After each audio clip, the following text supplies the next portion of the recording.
Actually, Mr. Chairman, wala naman akong tanong eh. Sige, ano na natin. Dalawang issue lang siguro to. Ay, kaya na lang. Miss Rose, Nono, Lynn. Yes, Mr. Chair. Do you know a certain Alvin Constantino? Yes, Mr. Chair. What is your relationship with Alvin Constantino? He worked with me po. As a chief of staff? Yes po. So, siya yung COS mo when you run for congressional bid in Quezon City? Now po.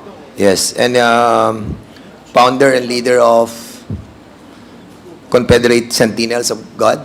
Yes, Mr. Chair. And he also ran for councilor in District 6 in 2022. Yes, Mr. Chair.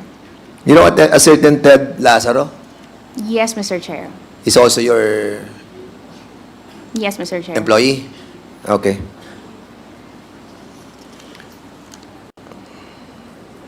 Yung bang pangalan ng asawa mo is Sean Wei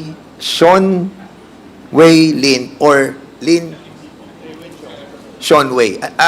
Alam mo, actually, nagugulo ako eh. Anong pangalan talaga? Mr. Chair, yung last name po is Lin. Ang Lin. first name po niya is Wishong. Wishong. Yes po. Okay, so kanina sinasabi mo, hindi siya Alan Lim, correct? Yes po, Mr. Okay. Chair. So, Wishong Lin. So, ang Yes, tawag mo Mr. sa kanya Chair. pag nasa bahay is Wishong.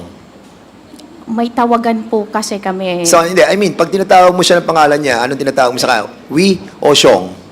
Wishong po talaga. So, ganun. So, kasi Pilipino tayo, di ba? Usually, kapag tayo, Pilipino, sometimes we tend to call our husband or our wife, di ba, in a Filipino name. Really, di ba? Kasi Pilipino tayo eh. Alam mo, tawagan mong Wishong. Well, anyway, sa inyo yun. So, hindi siya talaga si Alan Lim. No po, Mr. Alright. Chair. So, yun nangyari dun sa 2002 ba yun? Yung sa Cavite? Hindi si, hindi si Wei Sean Lin. Hindi. Hindi po si Lin Wishong po. Yeah, according to you, di ba? Hindi siya. Okay. So, dun sa pagdating naman po sa negosyo nyo, kaya kayo nagkaroon ng maraming pera is because of the Pogo, correct? Mr. Chair, Asa- bago pa po may Pogo, may pera na po ang asawa ko. Okay. Bago ko po siya nakilala, may pera na po siya. Alright, so, meron siya nung Sean Wei technology. Sean Wei Technology po. And one of these Sean Wei technology is to service provider, di ba? Ng mga Pogo. Master license po siya. Master license. Opo. So, can you kindly educate me on that field? Mr. Chair, ang involvement ko po sa Sean Wei is again po, sa back office po ako. Yung nag-aayos sa mga papers, Hindi, tinatanong ko, tinatanong ko, yung Sorry po. Sean Wei technology. Yes. Siyempre, meron kayong 22, di ba? You have so many, 32 name of licensing nyo under your, Sean Wei. I think Sean Wei technology is one of those that was given yung mga subs licensee, correct? Tama po, Mr. Chair. At nagbibigay kayo ng service provider ng technology doon sa Pogo. Tama? Tama, Mr. Chair. Okay. And one of those that you have given your services is yung Oroon Incorporated sa Cagayan de Oro. Oro 1 po, Mr. Oro Chair. 1, yeah. Opo. And that is owned by Tony Yang. Corporation po yun eh. Yes, Wala namang pangalan pero po ni Tony si Yang Tony Yang, doon. Tony Yang, maestrado, di ba? Pakikita namin dokumento, kaso ang dami pa namin kakalkalin dito. But we know that Tony Yang owns itong Oro 1 Incorporated sa Cagayan de Oro. Ito yung ni-raid eh. Cagayan de Oro. Tama? po. Oh, yes, okay. Pero I don't know po kung na-raid po sila. Na-raid sila, nasa news. Hindi ka nagbabasa? Start po no. When was yung sa Porac, when this was raided by PAOK TF and the DILG, were you aware of this raid in the Pogo in Porac? Mr. Chair, nalaman ko lang po yun through news. Do you have an interest in Pogo doon sa Porac? No, Mr. Chair. Are you sure? Yes, Mr. Chair. Were there a time that you have asked your COS, Alvin Constantino, na tulungan ka na ilabas yung mga gamit sa PORAC? No, Mr. Chair. Wala Was po kaming business sa PORAC Was po. there no communication between you No, and Mr. Alvin Chair. Constantino No, Mr. Chair. that you are asking him to find someone from the PNP to help you in order to release all your things, documents, and pertaining to assets in the PORAC, Pampanga? No, Mr. Chair. Are you sure? Yes, Mr. Chair. Sige, I want to show you something. Can you show me figure 1, please? Ayan. Alvin, sino pwedeng tawagan sa PORAC last time na binigay mo? Okay naman. Pero this time, mga need namin kaming ilalabas. Hahanap po ako, ma'am. Then update ko po kayo. And that's Alvin Constantino. And magkano or kami na mag-uusap? Need ko ibang number. Pagpapakausap mo ako. Paggawa kay Ted. Di ba you remember Ted and Alvin? Correct? Yes, Mr. Chair. Mr. Copy, Chair. ma'am. Wait. I'm not done yet. I'm I'll sorry, give you Mr. time. Chair. Okay. Punta tayo sa figure 2. O, ito naman, kausap mo. Ma'am, can I have additional funds for me to be able to file a case? Alvin, gamitin mo na lahat ng connections mo. Busy kami. Yung negosyo namin sa Palawan, kailangan namin gawa ng paraan. Yung sa Clark, yung pinuntahan natin, inaayos na rin namin kasi may tip na ayon sa ang next na pupuntahan. Just call me. Anong need? Magkasama naman tayo mamaya. Figure 3. O, you texted him. Any update? Ma'am, hinintay ko po yung regional director ng Region 3. Sige, ASAP.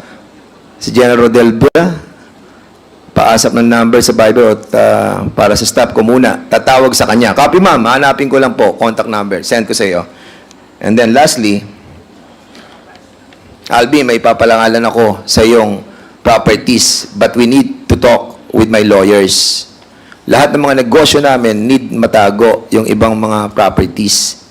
Dahil mag-start ng mag-freeze ng asset sa PORAC, may advance info naman tayo. May time naman ako para itago yon mga asset. Ipasok ko sa foundation yung iba. Yes, ma'am. Just tell me all the details later sa virtual meeting. You can use me and Ted for your properties. So, are you going to deny this? Ano? Of course, right? Mr. Chair, talagang i-deny ko po yan dahil wala pong katotohanan. So, ito yung ano mo, yung iyong Facebook. Messenger. Mr. Chair, bigyan Is ko that po kayo. your Facebook account Messenger? Is that yours? Yes or no? Yes, Mr. Chair. Oh, yes. But, Mr. Chair, let me speak po muna kasi may one instance po na ginaya po yung messenger ko. Ginamit ang pangalan ko. Yes po, that's true po. Nireklamo Nakita po mo yung namin yan sa profile pic Facebook. mo, Rose? Yes, Rose, Mr. ayan yung Chair. profile pic mo. Tama po yan. And all those in conversation with Alvin Constantino, that the same profile pic. Well, anyway, of course you will deny it, correct? Dahil hindi po totoo yan, Mr. Okay, Chair. Mr. Chairman, we'll be inviting over Mr. Alvin Constantino and Mr. Ted Lazaro in the next hearing, and for us to find out the veracity of the of all of this.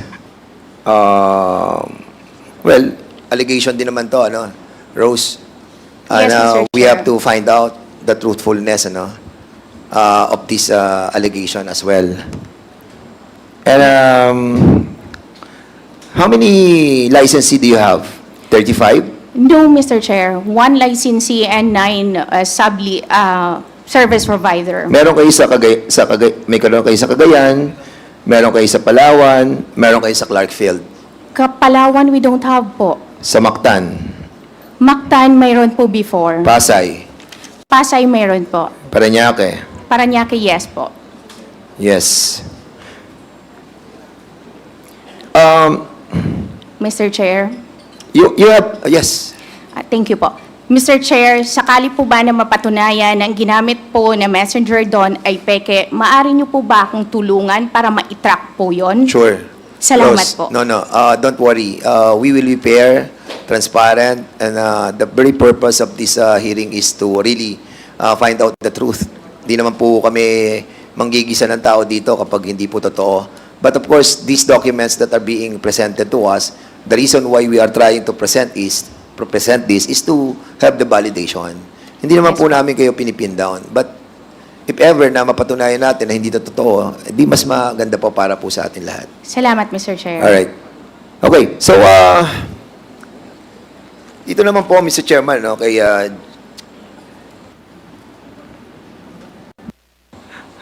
okay, kay Commissioner Paldon,